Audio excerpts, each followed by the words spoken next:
What's up, everybody? This is your favorite cousin, Rich. And today we're going to talk about the Carolton Banks complex. Yes, this is a cultural analysis. And what this really is just what makes Carolton a Carolton. You know, we call them squares, lane, whatever the case may be. In our community, in the black community, this is what we call them. But this is a real breakdown on what I like to call the Carolton Banks complex. Let's get into it.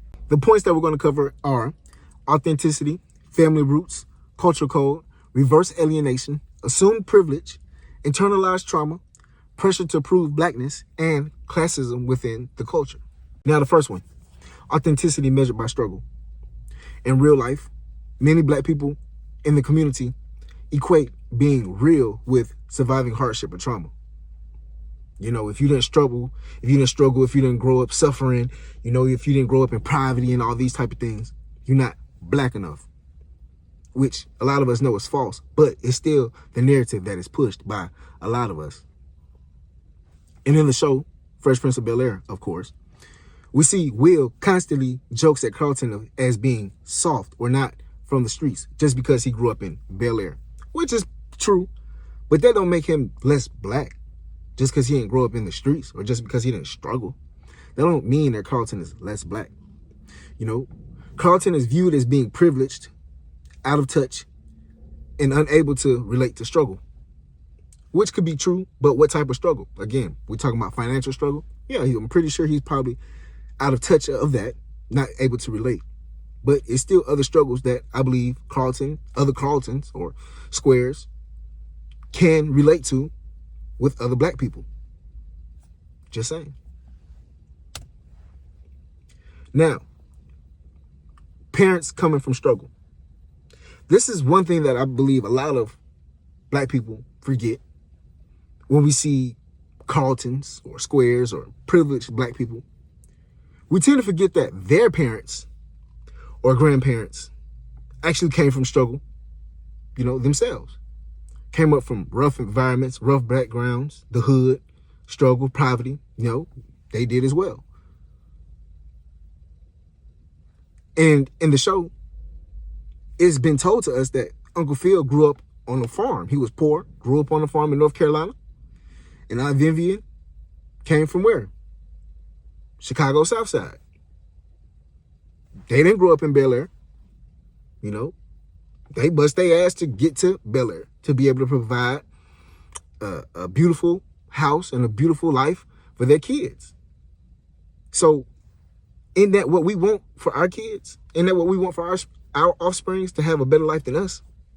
Again, we demonize or we talk down or we bring down the Carltons or the squares or whatever the case may be because they grew up in a better environment.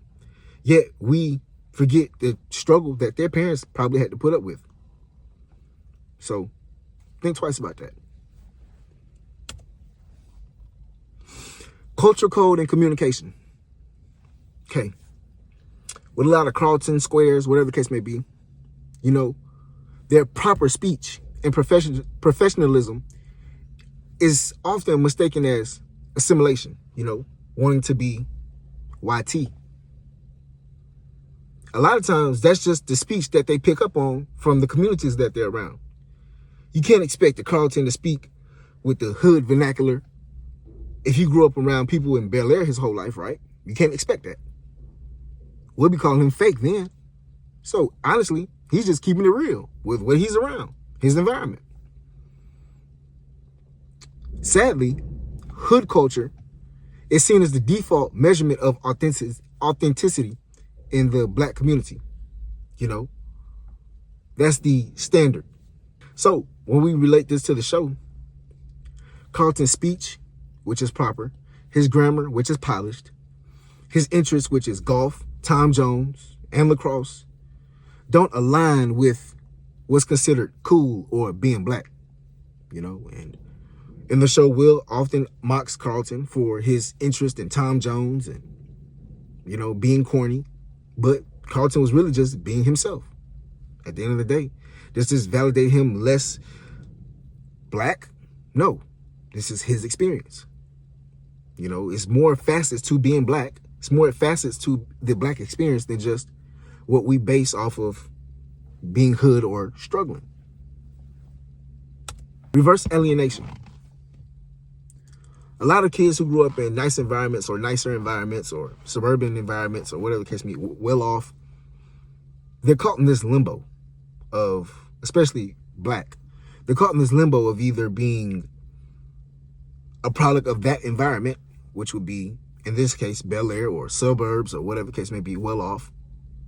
They're caught in that limbo versus being black and what that entails of being in survival mode, hood culture, whatever the case may be, whatever label you want to put on it. A lot of them are caught in that limbo and they're never fully accepted into either one. And in the show, it just plays out that Carlton doesn't really fit in with Will's friends. You know, when Will has friends who come from Philadelphia to come visit, Carlton don't really fit in with them. And then with his friends at Bel Air Academy, Carlton is still like the odd one out. He don't really even fit in with them. Like he has the same interests as them, but he sticks out like a sore thumb. And the obvious reason is because he's black. So it's like he's too white to be with the black folk, but he's too black to be with the other people. You know, he's caught in his own limbo. And this forces him to create his own identity of his own interest and have his own self-validation. This is why you see a lot of Carltons or squares, you know, just doing their own thing because they were never really accepted by the black community and they were never really accepted by the other community. Internalized trauma standard. Many communities internalize the idea that struggle equals strength. Those without visible trauma are seen as soft, but true strength can come from discipline and not damage. You know, if you don't look like you struggle, you don't look like you've been through it, folk just consider you as soft. Folk just think that, you know, you're not built like that. You can't handle things. But sometimes you don't have to go through the fire to be able to withstand fire. And in the show, we see this played out as Will equating his own street experiences with authenticity. And we read Carlton's confidence and optimism as being naive. Yet, the same way Will has his self-confidence and pride about himself through his experiences, Carlton has the same thing, but from structure of education, discipline, you know, things like that he's implemented in his life. Not necessarily trauma. Another thing that I believe a lot of Carltons go through is the pressure to prove blackness. Many affluent black people feel pressure to prove they're down, prove that they in, prove that they're black enough. They may adopt slang, cultural references, or mannerisms just to feel accepted. And to be honest with you, it just becomes performative and a way for them to seek validation. And how does this play out in the show? Well, we often see is Carlton occasionally trying to act cool, trying to act street, often trying to fit in, and he just sticks out like a sore thumb. Classism within the culture. There's an unspoken rivalry between the made it and the still making it, you know.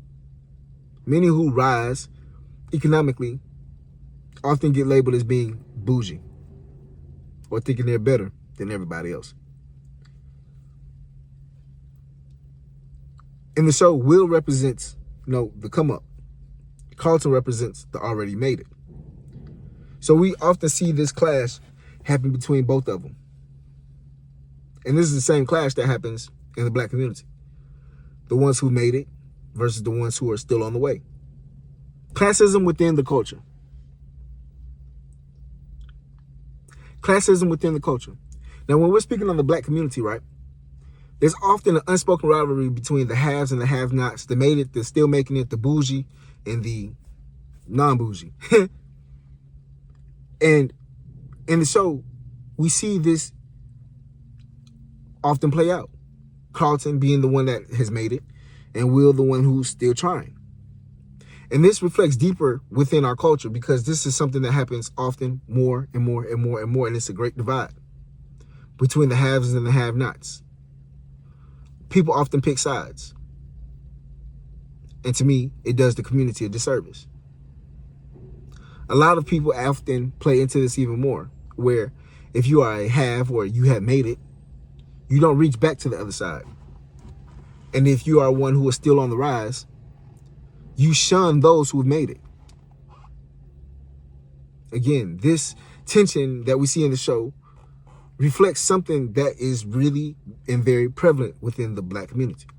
Conclusion. Carolton Banks wasn't less Black. He was what the struggle was for. Though his dance, sweater vest, and optimism made him a cultural meme, the safer, square Black guy behind the jokes was a disciplined, intelligent, and loyal man. The Carolton Banks complex exposes how deeply Black identity has been tied to struggle and survival.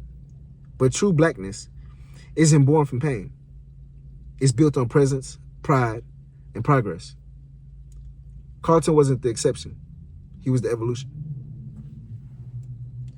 I greatly do appreciate y'all for watching. It's your favorite cousin, Rich. Y'all be safe out there. Love and blessings.